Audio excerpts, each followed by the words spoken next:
स्वागत है आप सभी का भारत की पाठशाला में।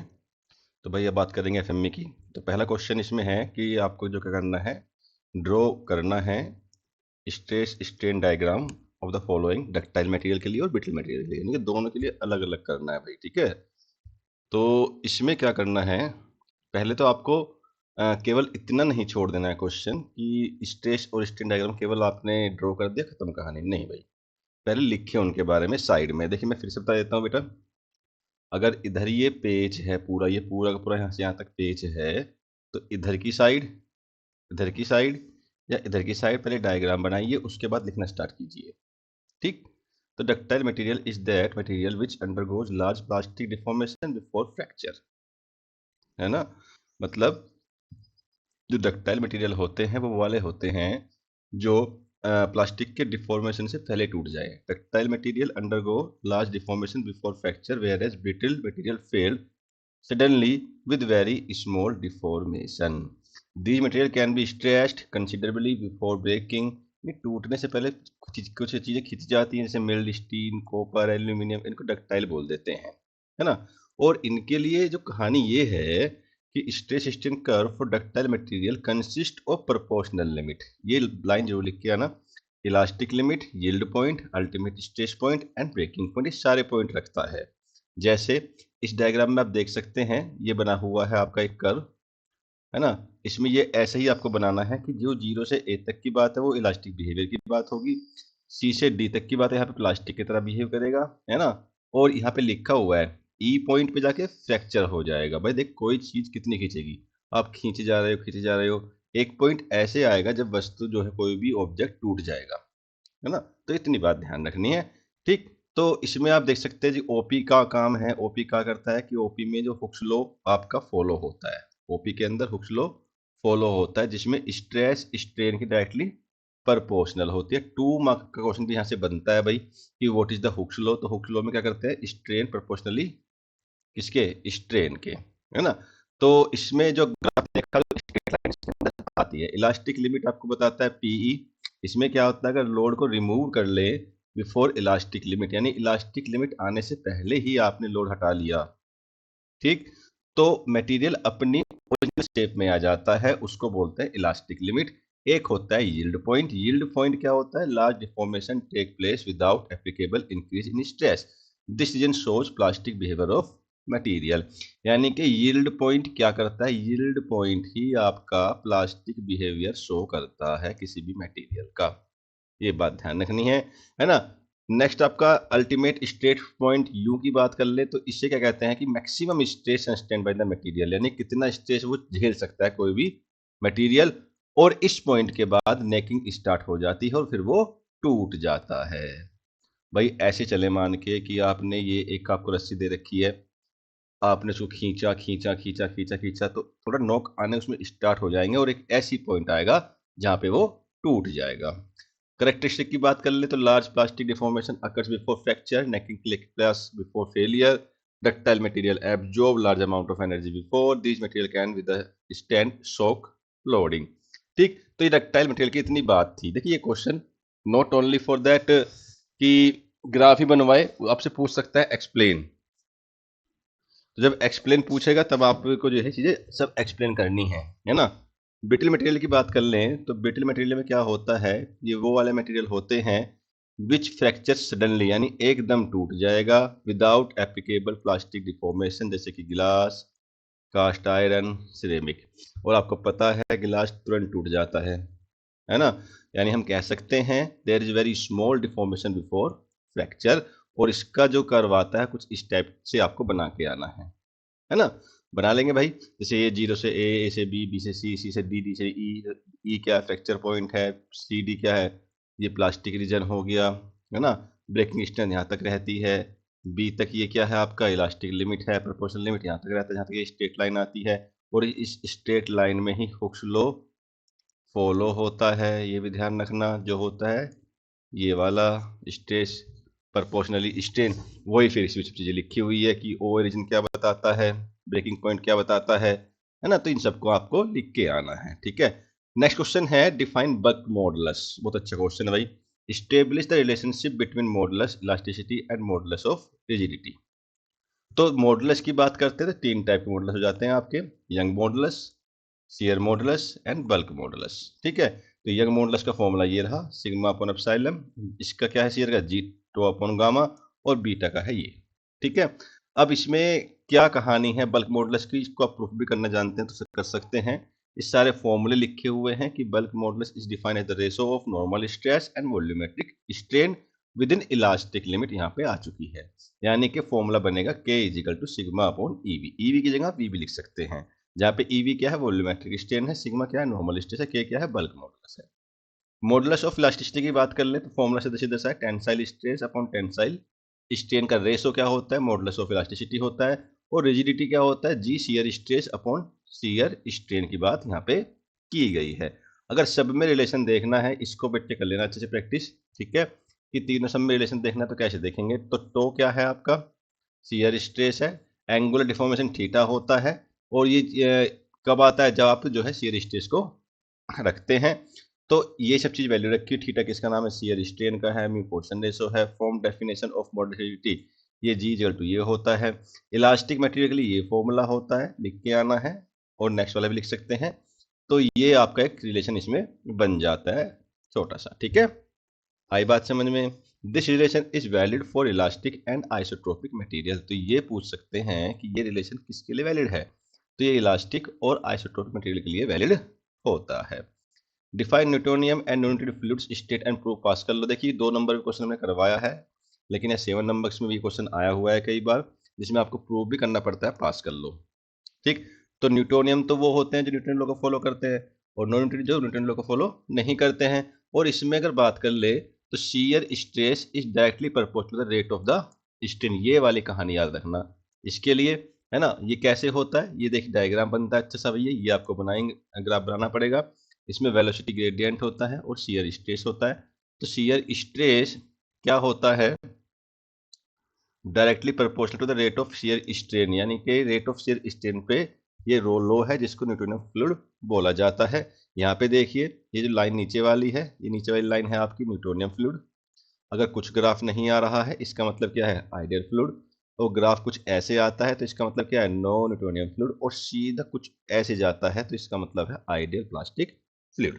ठीक है, तो ये देखिए टो आपका ये है न्यूटोनियम के लिए कि tau directly proportional to D U upon D Y होता है। सोल्व करेंगे तो इसको हटाएंगे, कांस्टेंट आएगा म्यू। तो यहाँ पे टो क्या है, शियर स्ट्रेस है, म्यू क्या है, डायनामिक विस्कोसिटी है। तो D U upon D Y क्या हो जाएगा, वेलोसिटी, इसे बोलते हैं वेलोसिटी ग्रेडियंट। वेलोसिटी ग्रेडियंट किसी भी क्वांटिटी के नीचे अगर कोई भी डिस्प्लेसमेंट फैक्टर आ जाता है तो वो ग्रेडियंट बन जाता है। एग्जाम्पल है water, air, alcohol, petrol. Okay, वही बात करें नॉन न्यूटोनियन फ्लूइड की, तो नॉन न्यूटोनियन में आपको देख लो यहाँ पे आपको नॉन न्यूटोनियन 2 टाइप से मिलता है, एक मिलता है टाइम डिपेंडेंट, एक मिलता है टाइम इंडिपेंडेंट, एक है टाइम इंडिपेंडेंट। ठीक है, तो टाइम इंडिपेंडेंट की बात कर ले, स्यूडोप्लास्टिक, डाइलेटेंट, बिंगम प्लास्टिक। और टाइम डिपेंडेंट की बात कर ले तो थियोएक्सट्रोपिक, रियोपेटिक। तो ये बात ध्यान रखनी है भैया। इसमें क्या करते हैं कि ये जो होते हैं न्यूटन के लॉ फॉलो इसके अंदर नहीं होते हैं, और इसमें shear stress not directly proportional to velocity gradient. Example toothpaste, plate, blood, paint, blood, grease. ठीक है, अब यहाँ तक तो बात आप पहले भी जानते हैं, हमने 2 नंबर में करवाई भी है, लेकिन थोड़ा सा यहाँ पे एक्सप्लेन किया है। अब आती है पास्कल लॉ। पास्कल लॉ को प्रूफ करना है भाई। तो पास्कल लॉ पहले क्या कहता क्या है, तो pressure applied at any point of confined liquid is transmitted equally and undiminished in all direction through the liquid. मैंने फिर से बताया है भाई, ये देखिए प्रूफ करना है। ये आपका ऐसा कुछ लगा हुआ है पास्कल लॉ, तो इस वाले हिस्से पे फोर्स लगाते हैं F1, या प्रेशर लगेगा P1, एरिया लगेगा A1, यहाँ पे लगेगा ये एरिया A2 है, यहाँ पे लगेगा F2 is equal to P2 into A2, है ना। अब इसको अगर ट्रायंगुलर की फॉर्म में देखें तो कुछ इस टाइप से हमें शो करता है, आप इसको ऐसे बना लीजिएगा ग्राफ के अंदर, ऐसे है ना। तो यहाँ से F3 करा दो प्रेशर, यहाँ से F1 दिखा दो, यहाँ से आप F2 दिखा दो। ठीक है, और जब फैक्टर इसके करते हैं F1 पे अगर फैक्टर करें तो कुछ फैक्टर ऐसे होते हैं, एक नीचे की तरफ जाएगा F1 कोस थीटा, एक जाएगा F1 साइन थीटा, और थीटा की साइड में जो प्लस में जो होता है उसे F1 को कोस में निकालते हैं, है ना।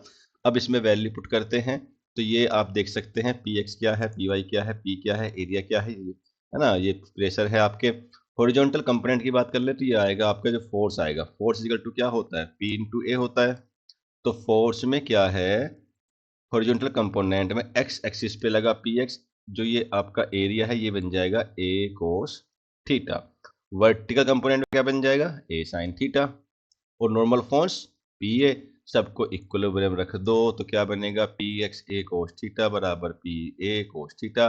सोल्व करोगे तो क्या बन जाएगा, पी एक्स बराबर पी, सिमिलरली पी वाई बराबर पी, और ये सब आपका इक्वल आ जाएगा। कहने का मतलब ये है P one equal to P two equal to P three, सब क्या रहेंगे, कॉन्स्टेंट बने रहेंगे।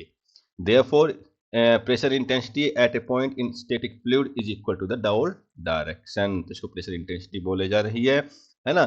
फिर जब पास कर लो प्रूफ, इतनी बात समझ में आती है। एप्लीकेशन देख लेंगे भैया, एप्लीकेशन में आपका हाइड्रोलिक प्रेशर है, हाइड्रोलिक जैक है, लिफ्ट है, ब्रेक्स है, ये सब क्या है, पास कर लो पे डिपेंड करते हैं। ठीक भाई, क्वेश्चन नंबर 4 की बात कर ले तो determine the reaction of support point A B. बहुत अच्छा क्वेश्चन है भाई, सपोर्ट पॉइंट ए बी की बात आती है, कैसे कैसे सपोर्ट देना है ना। देखिए, support reaction are calculated by applying equation of equilibrium on the free body diagram of the beam।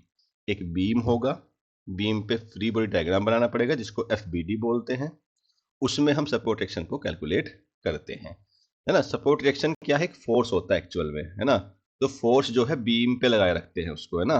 और उस बीम, जैसे कोई बीम है भाई, आप बीम डालते हो छत के, कहीं भी घर बनाते हो तो यहाँ पे सपोर्ट सिस्टम देना पड़ता है जिससे ये बीम जो है आपका इक्विलिब्रियम कंडीशन बनाए रखता है ना। अब होना क्या है इसके अंदर, फ्री बॉडी डायग्राम में अगर देखेंगे आप तो पी एफ एक्स बराबर 0 होगा, एफ वाई बराबर 0 होगा, एम बराबर 0 होगा। जहाँ पे एफ एक्स क्या है, जितने भी हॉरिजॉन्टल फोर्स होंगे सब 0 होंगे, सब, है ना। जितने भी वर्टिकल फोर्स होंगे सब होंगे, और सम ऑफ मोमेंट क्या बोला गया है, सिग्मा एम बोला गया है। नीचे आप डायग्राम में देख सकते हैं, ये आपका बीम की डायग्राम है। सिंपली सपोर्टेड बीम ये वाला है, ये कैंटिलीवर बीम होता है। ये वाले बीम है, ये फिक्स्ड बीम होता है, एक कंटिन्यूस बीम होता है। अगर टाइप्स ऑफ बीम पूछ ले, अगर आपसे टाइप्स ऑफ बीम पूछ ले भाई, टाइप्स ऑफ बीम पूछ ले, तो यहाँ पे आप टाइप्स ऑफ बीम डाल सकते हैं। ये 4 प्रकार के बीम होते हैं, और बता सकते हैं कि कहाँ पे लोड लगता है, कहाँ पे लोड सपोर्ट नहीं लगती। प्रोसेस क्या है, प्रोसेस ये है कि पहले एफबीडी बनाइए, है ना।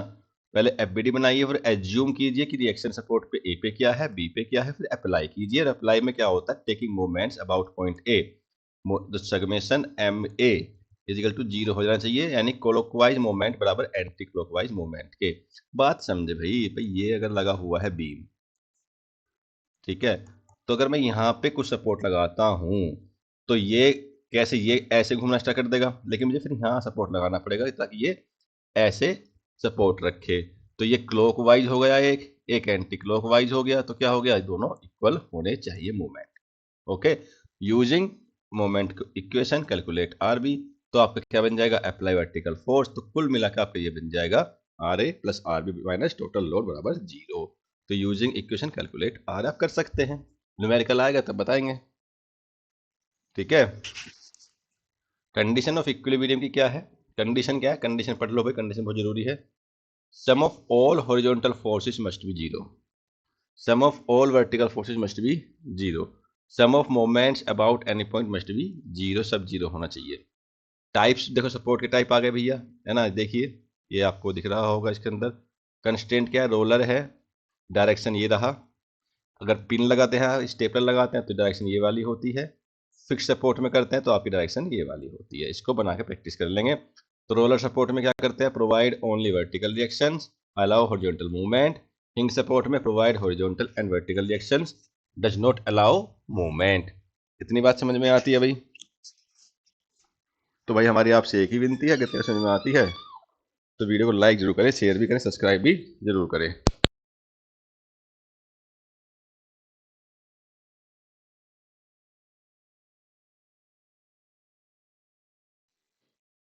क्वेश्चन नेक्स्ट देखते हैं, draw SFD and BMD of the cantilever beam load as shown in the figure. Figure में दे रखो, ये आप देखिए, शियर फोर्स डायग्राम, एसएफडी का मतलब shear force diagram. A shear force diagram is graphical representation of variation होगा of shear force along the length of beam. Shear force at any section is defined as the algebraic sum of all vertical forces acting on either side of section. देखिए क्या है SFD, क्या है SFD मतलब shear force at any section is defined as the algebraic sum of all vertical forces. यानी कितने भी force लगा लो आप, सब अगर वर्टिकल फोर्सेस लग रहे हैं उन सब का सम होगा, जो शियर फोर्सेस बोला जाएगा।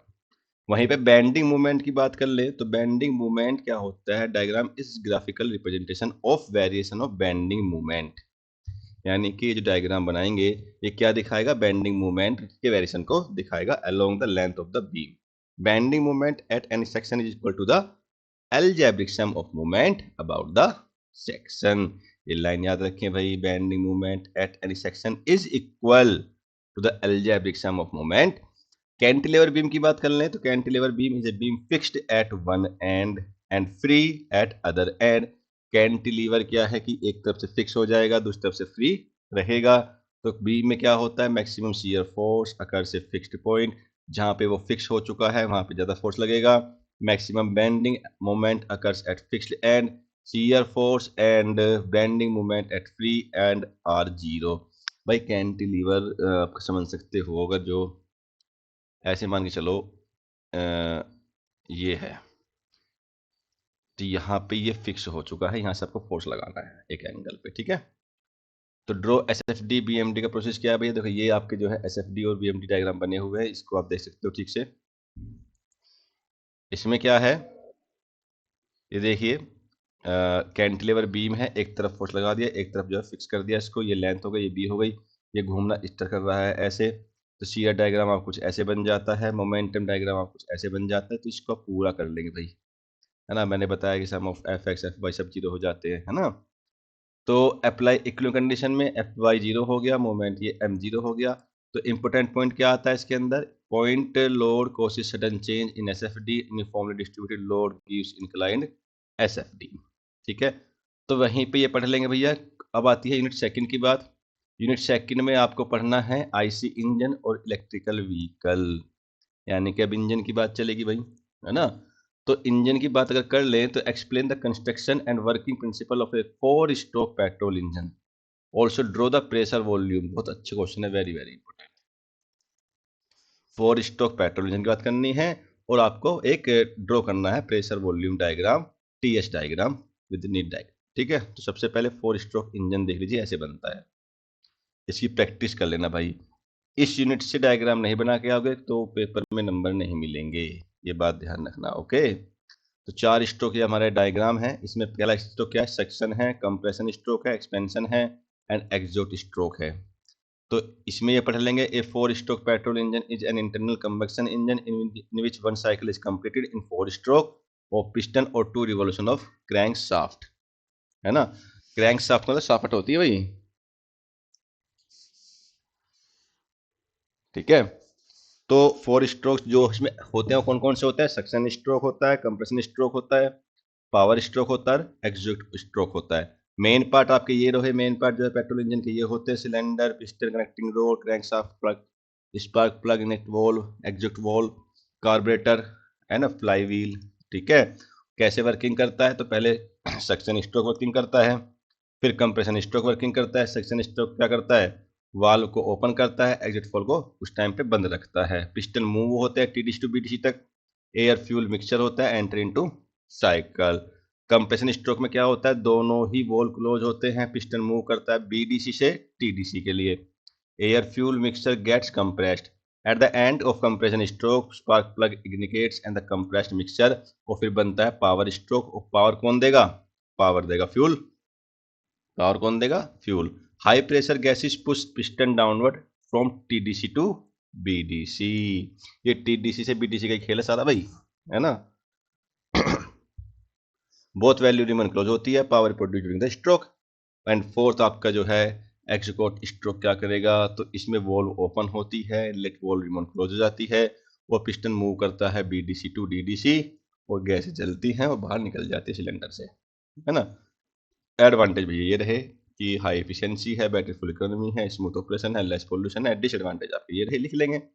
एप्लीकेशन पता ही है, motorcycle, car, scooter, light vehicles. तो नेक्स्ट अगर बात कर ले भैया, तो ये डायग्राम हमने बताया PVC and PV and TC diagram, ये रहा आपका, इसको देख लेंगे। इस टाइप से डायग्राम बना के आना आपको, ठीक है। इसे isentropic, isovolumetric, isentropic, isovolumetric and pressure, volume, temperature, entropy, ये सब चीज आपको बना के आनी है भैया ना, like a Carnot engine type बनती है ना। क्वेश्चन नंबर 7 की बात कर ले तो इसमें 2 स्ट्रोक इंजन बताना है। पहले 4 स्ट्रोक कराया ज्यादा इंपोर्टेंट होता है, फिर 2 स्ट्रोक भी आता रहता है, या तो वो आता है या ये आता जरूर है, ठीक है। तो 2 स्ट्रोक में अगर बात करें तो इसमें क्या होते हैं, इसमें आपके internal combustion engine in which one working cycle is completed in 2 stroke of piston and 1 revolution of crankshaft. In SI engine ignition take place by spark produced from spark plug. 2 stroke SI engine completes 1 cycle in 2 stroke। भाई इसके अंदर 2 stroke में SI engine के 2 स्ट्रोकों में ही काम खत्म हो जाता है। And power produce power in every revolution of crankshaft, वो प्रत्येक रिवॉल्यूशन में पावर जनरेट करता ही करता है। It is simple and light weight but has lower efficiency compare to CI engine. तो CI इंजन 4 स्ट्रोक था ना हमारा, ठीक है। अब इसमें क्या है, हाँ main part of 2 stroke engine के ये देख लो भैया, मेन पार्ट है SI के, सिलेंडर है, पिस्टन है, क्रैंक शाफ्ट है, स्पार्क प्लग है, transfer port, exhaust port, inlet port, crank case होती है। वर्किंग कैसे करता है, ये वर्किंग हो रखी है, इसमें डायग्राम देख लेंगे भाई, इसका प्रैक्टिस कर लेंगे डायग्राम की, है ना, अच्छे से बना लेंगे इसको।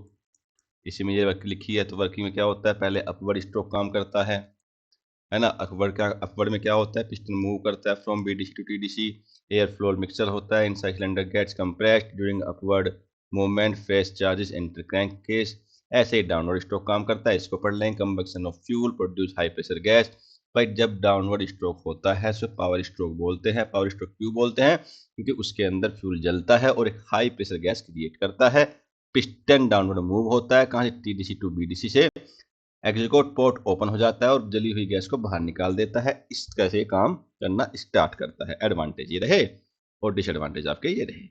कंपेयर करने की बात कर ले तो कंपेयर आप बना सकते हो, कंपेरिजन में 2 stroke SI engine and 2 stroke CI engine compare कर रखी है। तो कंपेयर में आप लिख सकते हो कि use petrol as fuel, use diesel as fuel. देखो एक पेट्रोल करता है, एक डीजल करता है, तो 2 स्ट्रोक CI इंजन में डीजल चलाते हैं, SI इंजन में पेट्रोल चलाते हैं। इतनी बात ध्यान रखनी है।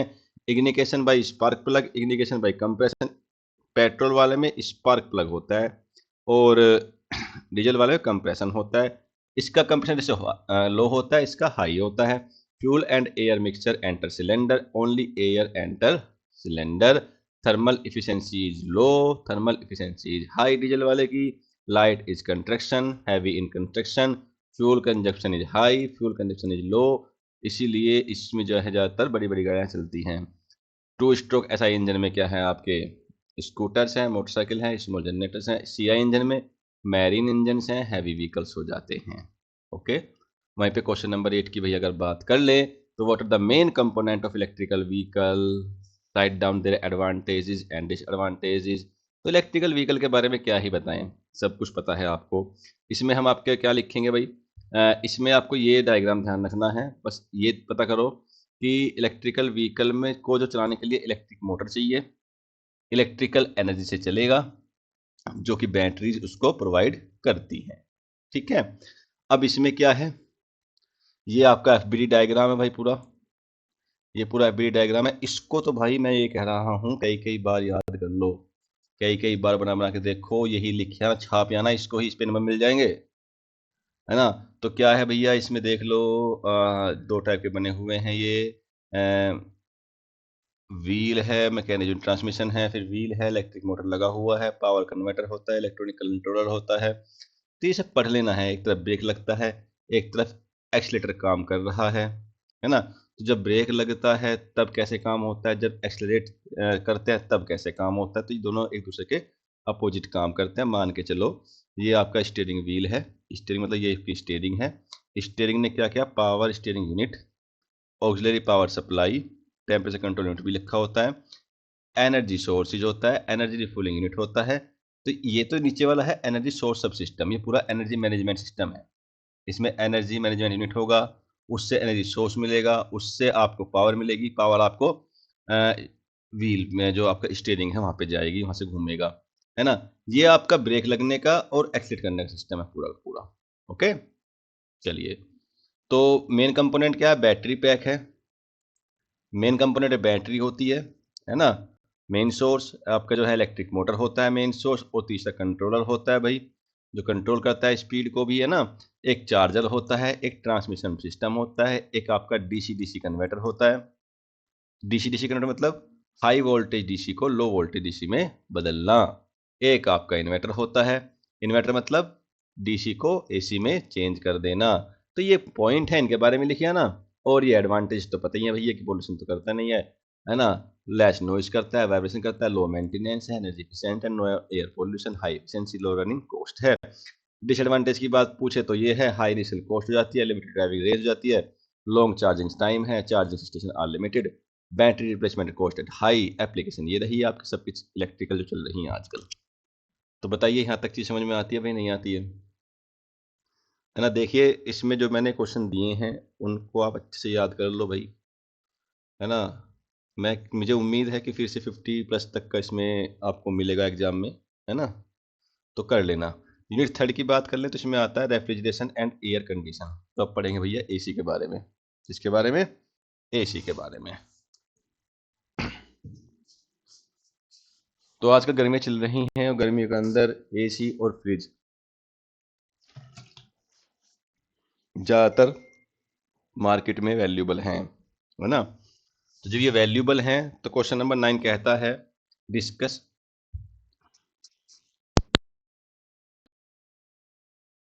In detail the construction and working of window air conditioner with need diagram. तो आपको जो है क्या करना है, बनाना है एसी का डायग्राम। तो भैया डायग्राम तो बनाना जरूरी है बेटा। मैं फिर बता रहा हूँ, कल आपका जो है एग्जाम हुआ है FEE का, वहाँ डायग्राम, ये FME है, यहाँ डायग्राम बनाने बहुत जरूरी है। ठीक है, तो इसमें क्या है, विंडो एयर कंडीशनर की बात कर रहे हैं।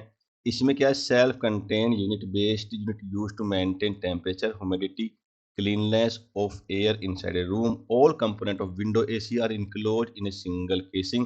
Window air conditioner is widely used for cooling and dehumidify small rooms and works on vapor compression refrigeration system. It works on किस पे काम करता है, वेपर कंप्रेशन रेफ्रिजरेशन साइकिल पे काम करता है। तो भैया ये इसका डायग्राम है। इंडोर भी उसमें खुद लगा होता है और आउटडोर भी इसका लगा होता है। ये सब इसके अंदर की सिस्टम है, इसको बना लेंगे, प्रैक्टिस कर लेंगे बार बार। ठीक है, वहीं पे मेन कंपोनेंट क्या है आपके, कंप्रेसर है, कंडेंसर है, एक्सपेंशन वोल्व है, एवापोरेटर है, ब्लोअर फैन है, एयर फिल्टर है, थर्मो स्टेट है। कंडेंसर विंडो एयर कंडीशनर बना लिया। एक आप इसको ये भी बना सकते हैं, इसमें ई सिंपल से, अगर वो ना बन पाए तो भाई सिंपल से इसको तो बना ही लेना जरूर। इसमें आउटडोर इंडोर सब चीज लगी हुई है ना। कंप्रेसर भी लगा हुआ है। तो कंप्रेसर क्या काम करता है, कंप्रेसर कंप्रेस करता है low pressure refrigerant vapour to high pressure vapour. It main component of air conditioner. ये जो है कंप्रेसर ही मेन कंपोनेंट होता है फ्रिज के अंदर भी और एसी के अंदर भी। फिर लगा होता है कंडेंसर। कंडेंसर क्या करेगा, outer side of AC, it reject heat to atmosphere and convert refrigerant vapor into liquid। फिर वाल लगी होती है, कैपिलरी ट्यूब लगी होती है, एवापोरेटर लगा होता है, फिर ब्लोअर फैन लगा होता है। इसमें फैन भी होता है जो सर्कुलेट करता है, कूल करता है एयर को, है ना। एयर फिल्टर लगे होते हैं, थर्मोस्टेट लगी होती है। वर्किंग कैसे करता है, वर्किंग सुन लो। कंप्रेसर कंप्रेस करता है लो प्रेशर को, एंड हाई प्रेशर रिफ्रिजरेंट क्या करता है, एंटर करता है कंडेंसर में, जहां पे heat is rejected to atmosphere. Refrigerant converts करता है हाई प्रेशर लिक्विड को, और लिक्विड रेफ्रिजरेंट पास करता है एक्सपेंशन वॉल्व को, जहां पे प्रेशर और टेम्परेचर घटते हैं। लो प्रेशर रेफ्रिजरेंट एंटर करता है एवापोरेटर में and absorb heat from room air and cool air supplied into room by blower fan. तो ब्लोअर फैन जो चलता है ना इसी के अंदर, वो कूल करता है। तो refrigerant again enter compression and cycle repeat continuously, bar bar cycle चलती रहती है। एडवांटेज में आपका सिंपल कंस्ट्रक्शन है, ये है low maintenance, occupy less space. और आपका डिसएडवांटेज ये पता ही है, नॉइस ऑपरेशन होता है, थोड़ी आवाज कर देता है ये। Suitable only for small rooms, less efficient for large areas. Application shop office shop small room. और आज का क्वेश्चन नंबर 10 क्या है, क्वेश्चन नंबर 10 है, explain the humidity, dry bulb temperature, wait bulb temperature, due temperature point, comfort condition ये आपको बताने हैं, और ये क्वेश्चन ऐसे पार्ट में आता है 7 नंबर में। तो ह्यूमिडिटी आपको पता ही है, ह्यूमिडिटी क्या होती है, is defined as the amount of water vapour present in the air, indicate करता है moisture content in atmosphere. Humidity affect human comfort and air conditioner process. तो ह्यूमिडिटी आपकी 3 टाइप की जाती है, absolute, relative and specific.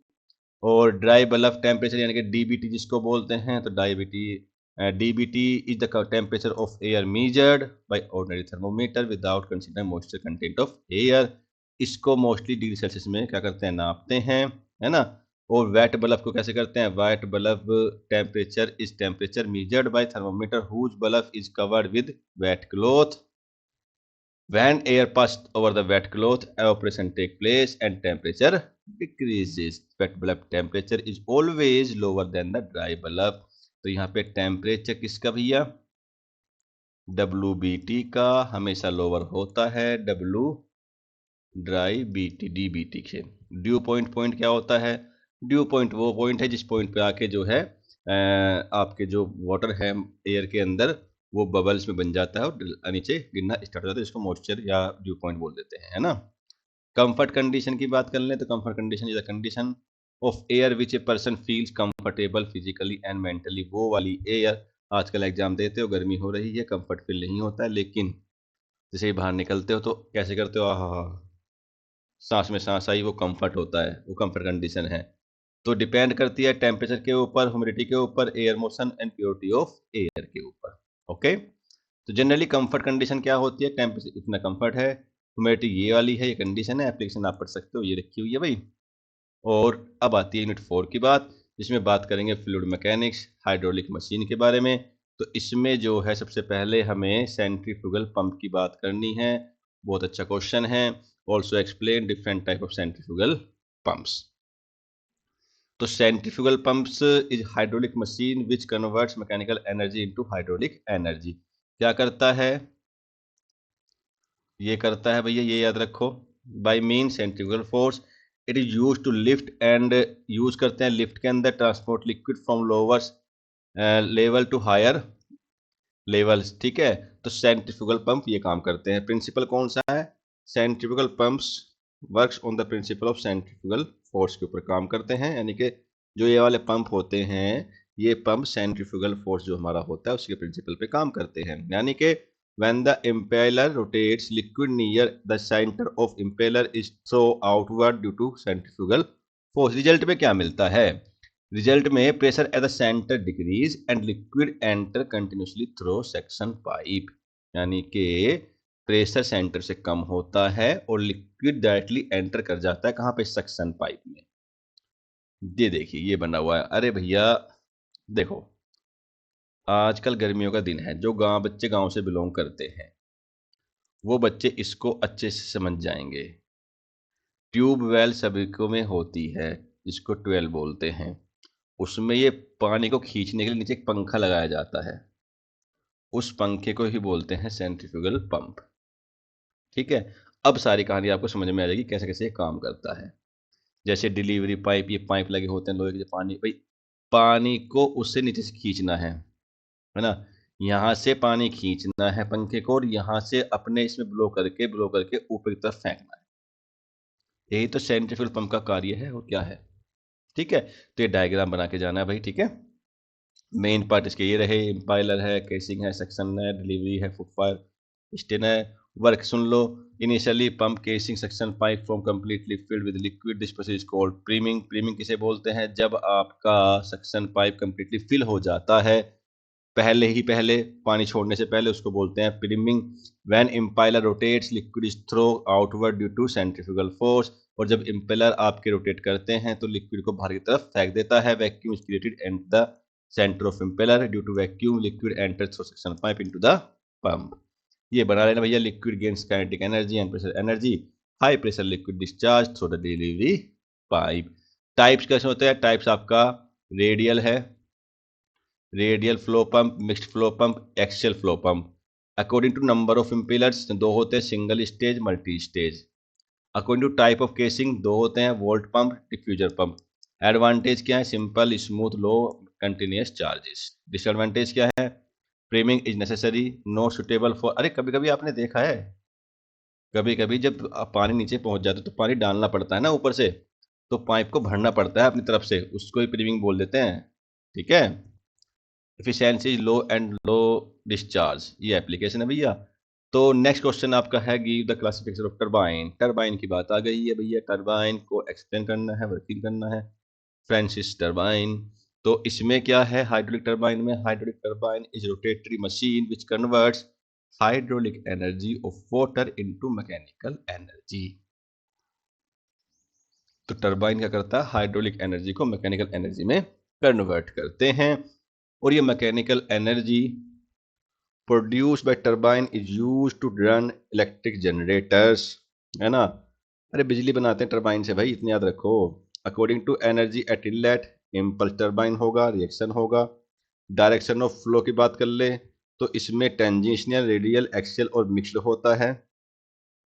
Head of water की बात करें तो तीन टाइप से, high head, medium head, low head. According to specific speed की बात कर ले तो low specific speed turbine, medium specific speed turbine हो जाता है, and high speed specific speed turbine. Francis turbine की बात कर ले भाई, तो फ्रांसिस टरबाइन कैसा होता है, सुन लो। Francis turbine is the reaction turbine in which water enters readily and leaves actually through runner. It is a mixed flow reaction turbine. Francis turbine is generally used for medium head water power plants. देखिए कैसे, अब दिख जाएगा आपको, ये है, ये Francis वाला है भाई,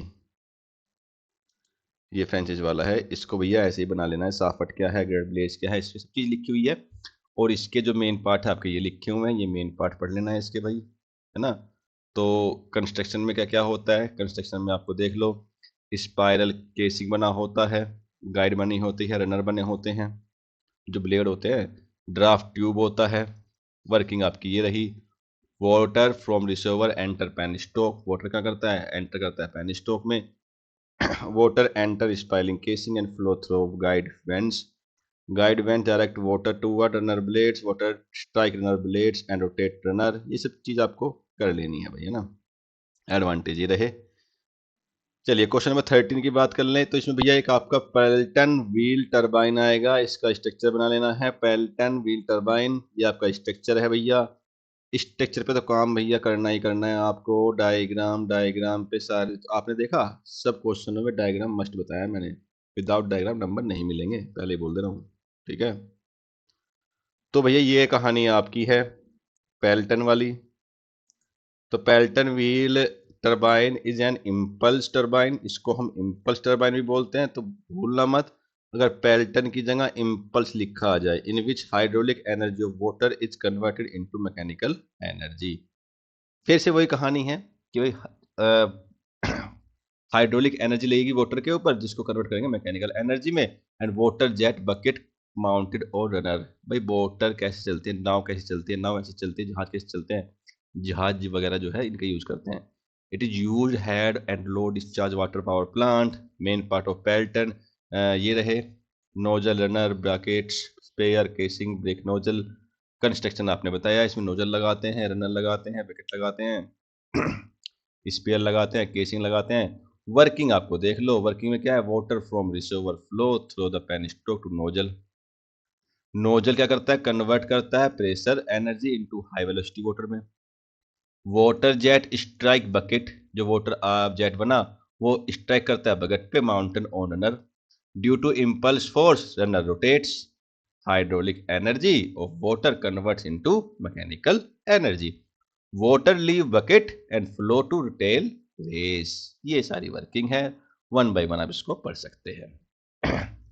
high efficiency advantage, simple construction, easy maintenance, suitable for high speed, no suitable for low head, require large space, low specific speed. ठीक है, एप्लीकेशन ये रही भैया। नेक्स्ट आपका है last minute measurement and macro mechatronics, mechatronics बोला जाता है, मैक्रोट्रोनिक्स सबका मिक्सर बनेगा ये, इलेक्ट्रॉनिक्स और है ना। तो इसमें आपको burden tube with night diagram of measuring the pressure. ठीक है, ये जो है भैया मैकेनिक्स और इलेक्ट्रॉनिक्स का मिक्सचर हो जाता है। तो बर्डन ट्यूब प्रेशर गोज क्या कहता है? Burden tube pressure goes is mechanical instrument use for measuring pressure of gas and liquid. ठीक है, तो बर्डन ट्यूब जो है मैकेनिकल इंस्ट्रूमेंट है जो कि यूज किया जाता है मेजरिंग प्रेशर ऑफ गैस और लिक्विड को मेजर करने के लिए।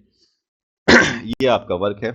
It is work on principle that when pressure is applied inside a curved tube the tube tends to straighten. भैया ये डायग्राम देख लो इसका, ये डायग्राम है ना, इसको बना के आना है। ठीक है,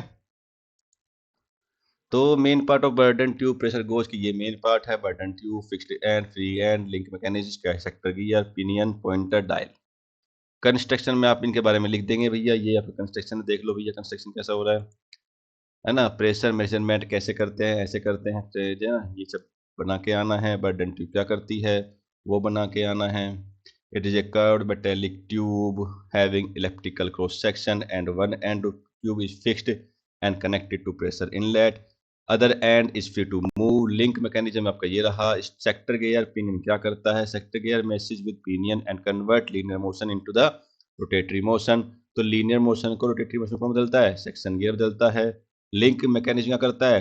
the free end of Bourdon tube is connected to link mechanism, it transfer motion to sector gear. Pointer और डायल क्या करते हैं? Pointer moves over celebrated dial and indicate pressure directly. और आपका ये वर्किंग है भैया। वर्किंग क्या करता है? Pressure fluid enter inside the burden tube. Pressure जो फ्लूइड आपका होता है प्रेशर वाला, वो एंटर करेगा बर्डन ट्यूब के अंदर, और इस प्रेशर के कारण curve tube tends to straighten. जो कर्व ट्यूब होगी, रोटेटरी मोशन होगा, वो लाइनर में आ जाएगा। Free end to tube moves to outward, motion is transmitted through link mechanism to sector gear and pinion. Pinion rotates pointer over calibrated dial and pointer indicate pressure value directly. ये आपके advantage है, simple construction है, accurate measurement है, low maintenance है, wide pressure range है। ये disadvantage है। Application ये रही, boiler, compressor, hydraulic system, industrial pressure measurement. Okay, तो क्वेश्चन 15 की बात कर ले भैया। तो इसमें आपको बताना है, ये अच्छा क्वेश्चन है, बढ़िया वाला आएगा ही आएगा। प्रिसिशन एंड एक्यूरेसी के बारे में बात कर ले। तो प्रिसिशन क्या होता है? Precision refers to closeness of repeated reading with each other. तो क्लोजनेस को बोल देते हैं प्रिसिशन, जो रीडिंग आती है कौन सी कितनी किसके पास कितनी क्लोज है। एक्यूरेसी एकदम बहुत ही ज्यादा क्लोज हो जाएगी। It indicates repeatability of measurement, it indicates correctness of measurement. Precision में एग्जिट विदाउट एक्यूरेसी, एक्यूरेसी में विदाउट एग्जिट विदाउट प्रिसिशन। ठीक है, related to random errors, related to systematic errors. तो ये आपको 2 नंबर के लिए भी काम आ सकता है क्वेश्चन भाई। ठीक है, इसको इतना पढ़ लेना। नेक्स्ट आपका आता है ऑप्टिकल पायरोमीटर क्या होता है। तो optical pyrometer is a non contacting temperature measuring instrument, है ना। नॉन कॉन्टैक्ट टेम्परेचर मेजरिंग जो है आपका इंस्ट्रूमेंट है, यानी कॉन्टैक्ट नहीं होता है, टेम्परेचर को मेजरमेंट करता है। Use to measure very high temperature, जो कि बहुत ज्यादा हाई टेम्परेचर को मेजर करता है। It works on principle of comparison of brightness of hot body with brightness of filament. तो यानी कि ये प्रिंसिपल कौन से प्रिंसिपल पे? Principle of comparison of brightness of hot body ये काम करता है। ये देख लीजिए, ये वाह, ये डायग्राम बना लीजिए भैया। ये वाला ऑप्टिकल पायरोमीटर, इसको बना के ही आना है 100%, इसके बिना काम नहीं चलेगा। अरे बल्ब का कितना टेम्परेचर है? बल्ब जलता है, फिलामेंट जलता है ना, उसका टेम्परेचर मेजरमेंट करना है तो ऑप्टिकल पायरोमीटर को लाया जाता है। ये बात ध्यान रखो भाई। इसमें एमीटर लगा हुआ, रेजिस्टेंस लगा हुआ, फिल्टर लगा हुआ, फिलामेंट ये रहा, ये रहा, फोस्किंग ग्लास ये रहा, आईपीसी रहा, देखेंगे पता लगा लेंगे। ठीक है, मेन पार्ट में ये रहे, ऑब्जेक्टिव लेंस है, आईपीस है, फिलामेंट लैंप है, बैटरी बल्ब है, एमीटर है, स्क्रीन है। कंस्ट्रक्शन में ऑब्जेक्टिव लेंस क्या करता है? ऑब्जेक्टिव लेंस फोकस करता है रेडिएशन पे emitted by hot body onto the filament lamp. Filament lamp क्या करता है? A tungsten filament lamp is placed inside the instrument. Brightness of filament is adjusted by controlling electric current. Eyepiece देखने के लिए होता है, मीटर नापने के लिए होता है, मीट करंट को। वर्किंग ये रहा। Radiation from hot body enter objective lens, image of hot body is formed on filament lamp, current through filament is adjusted until brightness of filament matches brightness of the hot body. तो ये पढ़ लेंगे भाई, है ना। तो ये advantage है, ये डिसएडवांटेज है, ये एप्लीकेशन है। तो यहाँ तक तो आपके जो थ्योरेटिकल पोर्शन था वो आपका खत्म होता है क्वेश्चन 15 में। अब 3 से 4 तो न्यूमेरिकल भी आएंगे, है ना। तो न्यूमेरिकल मैंने कुछ लगाए हैं इसमें। तो न्यूमेरिकल का सही पोर्शन है पहला वाला, ये न्यूमेरिकल है भाई। न्यूमेरिकल देखो, देखते चले जाओ, पढ़ते चले जाओ, सिंपल सिंपल है। जैसे a hydraulic press has a ram of 30 centimetre diameter, क्या गिवन है, डायमीटर गिवन है। प्लंगर गिवन है, प्लंगर का डायमीटर गिवन है। Find the weight lifted by the hydraulic press, hydraulic press से कितना वेट उठा लिया जाएगा यदि फोर्स जो है 600 न्यूटन का हो। तो भैया पास कर लो, लगा दो, पास कर लो। क्या कहता है, पास कर लो, यही तो कहता है यूजिंग, पास कर लो। W upon F is equal to D square upon में डी स्क्वायर, ये एरिया है, लगा दीजिए। तो क्या प्रॉब्लम है भाई, सोल्व कर दो इसको, खत्म कहानी। वेट निकालना है ना, तो ये लगेगा, ठीक है। क्वेश्चन नंबर सेकंड कहता है the space between two square flat parallel plates is filled with oil. देखिए मैंने न्यूमेरिकल में डायग्राम नहीं लगाए हैं, हो सकता है डायग्राम के साथ ये क्वेश्चन बन के आ जाए, तो कोई क्वेश्चन पे ध्यान देना, डायग्राम अपना समझ में आ जाएगा, है ना। Each side of plate is 60 centimetre. भाई कोई प्लेट है, कोई प्लेट मान चलो ऐसी है, space between two square plate ना, हाँ 60 सेंटीमीटर साइज की साइड है। The thickness of oil film, thickness क्या है ऑयल फिल्म की, 12.5 mm है। The upper plate move 3 metre पर सेकेंड, अपर प्लेट कुछ ऐसे लगी हुई है, प्लेट ऐसे, ये प्लेट मूव करती है 3 मीटर पर सेकेंड एंड रिक्वायर फोर्स इतना, determine dynamic viscosity and kinematic viscosity निकालनी है। भाई फॉर्मूला याद होगा तो कर लोगे, ये भैया देर सब चीजें रखी है, ये सब चीजें हमें गिवन है, पहले गिवन लिख लो। आपको न्यूटन लॉ लगाना है विस्कोसिटी का, tau is equal to mu velocity gradient, tau is equal to mu, ये होता है वेलोसिटी ग्रेडियंट, उठा के dy की वैल्यू ये रही। थिकनेस ऑफ ऑयल क्या होता है, dy होता है। वेलोसिटी क्या होती है 3 मीटर की, फोर्स ये रहा, है ना। ग्रेविटी ये रही। टो क्या होता है, एफ अपॉन ए होता है, उठा के वैल्यू पुट करो, इसमें रखो, आंसर ले लो, ठीक है, खत्म कहानी। और ये ध्यान रखो 1 NS पर मीटर क्या होता है, 10 पोइज होता है। तो डायनामिक विस्कोसिटी क्या हो जाएगी, म्यू इज इक्वल टू ये 11.35 पोइज। काइनेमेटिक विस्कोसिटी की बात कर ले तो ये फॉर्मूला आपका ये होता है UV is equal to mu upon rho, directly value put करो, आंसर ले लो। देखिए न्यूमेरिक का फॉर्मूला बेसिकली आएगा, ये बात समझे। और 1 मीटर स्क्वायर पर सेकंड मतलब 10 की पावर 4 स्ट्रोक, 1 मीटर स्क्वायर पर सेकंड का क्या 10 की पावर 4 स्ट्रोक होता है, ठीक है। तो ये आंसर आ गए। क्वेश्चन नंबर 3 की बात कर ले तो vertical circular copper bar 20 mm diameter and 3 mm long carries a tension load 200 kilo newton का, calculate elongation decrease in diameter and volumetric strength. फॉर्मूले बेस, सब कुछ फॉर्मूले बेस चलेगा। ये आपको गिवन है, एरिया आपको निकालना है, ये एरिया ऑफ बार निकल गया। स्ट्रेस का फॉर्मूला पता है, सिग्मा P अपॉन ए होता है, तो सिग्मा यानी स्ट्रेस निकल गई, ये स्ट्रेन निकल गई सिग्मा अपॉन ई से। और एलंगोनेशन क्या होती है, E is equal to strain होती है डेल्टा एल अपॉन एल, ये क्या है एलंगोनेशन है, तो डेल्टा एल की वैल्यू निकाल ली, खत्म कहानी, है ना। लैटरल स्ट्रेन की बात कर ले तो ये फॉर्मूला भैया ले लगा दो फॉर्मूला, है ना। डिक्रीज इन डायमीटर तो डायमीटर में चेंज निकाल लो, यही तो होगा भाई, ये फॉर्मूला हो जाएगा। वॉल्यूमेट्रिक स्ट्रेन में आपको ई भी निकालना है, डायरेक्टली फॉर्मूला पुट करो, आंसर ले लो, ये सब आंसर आ गए, है ना। ऐसे ही क्वेश्चन नंबर 5 की बात कर ले, define heat pump. Heat pump को डिफाइन करना है, पहले कर चुके हैं। It propose to heat a house, ये क्वेश्चन पढ़ना है आपने, ये सब चीज आपको दे रखा है, ये सब चीज गिवन में जो गिवन है लिख लो। आउटसाइड टेम्परेचर गिवन है, इनसाइड टेम्परेचर गिवन है, हीटिंग लोड गिवन है, और ये क्वेश्चन 100% आएगा भाई, ऐसा, ठीक है। तो फॉर्मूला पुट करना है, coefficient of performance T1 upon, coefficient of performance क्या होगा, T1 upon T1 minus T2 होगा, वैल्यू पुट करो, आंसर ले लो, कहानी खत्म करो।